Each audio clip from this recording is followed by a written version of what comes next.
Behind every face and every action, there's a name. And the search for those names, well, that's where these stories begin.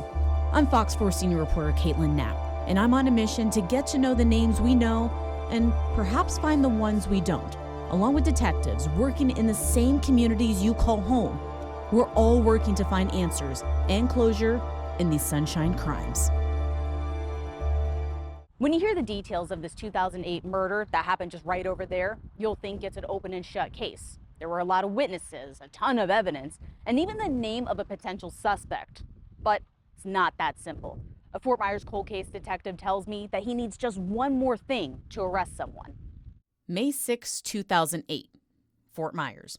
A few miles outside of downtown, you'll find the Brookside Village Apartments. Inside this unit, 105, was 21-year-old Torry Crisp. He was in a apartment, first floor apartment. There was a total 6 men in there, and they were playing cards.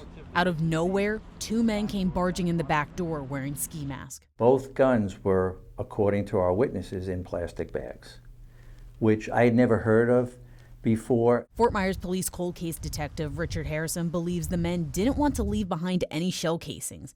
Torry was hit in the chest and back. Another man was shot in the leg. Now, after the men were shot, they all ran out the front door with the gunmen following them out the front door.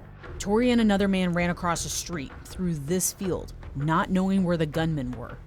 They were back at the apartment, hopping into a white car. Their intent was to follow him and try to finish him off. You know, you hate to say he was running for his life. He didn't know how fatal he was shot. Torry and his friend ran to Whitehead Creek Loop. The white car pulled around the corner and someone inside tried to shoot Torry again, all while he was laying on the ground. His friend kind of hovers over Torry, protecting his body. They didn't hit Torry then, but he died from the earlier bullet wounds. Clearly this was targeted. Yes. What do you think the motive was?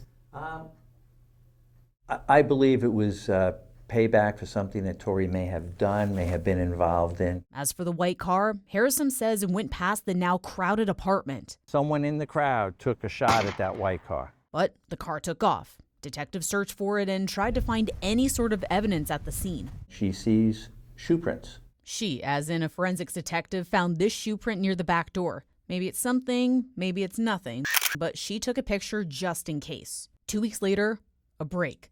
Investigators found the white car.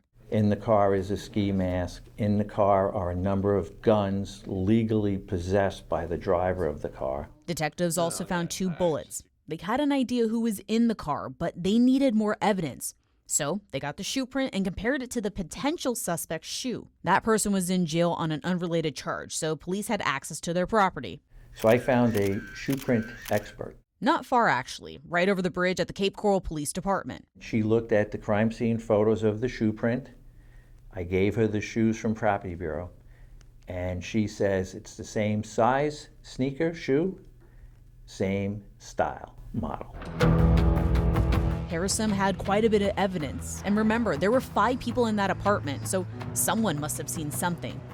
Unfortunately, he can't go back now to talk to them. 2 of those 5 are now deceased, victims themselves of a homicide.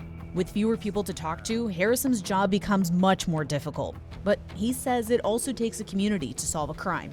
I think what we really need is maybe 1 or 2 more bits of evidence. Harrison believes he's 95% there, but needs your help. No one in this world has the right to take a life of another person, regardless of what they did. They were bent on killing Torry Crisp. Now, witnesses pass away, like in this case. Detectives retire, memories fade. But as we've seen before, it doesn't mean cold cases can't be solved. If you know anything about the murder of Torry Crisp, you're asked to call the Fort Myers Police Department.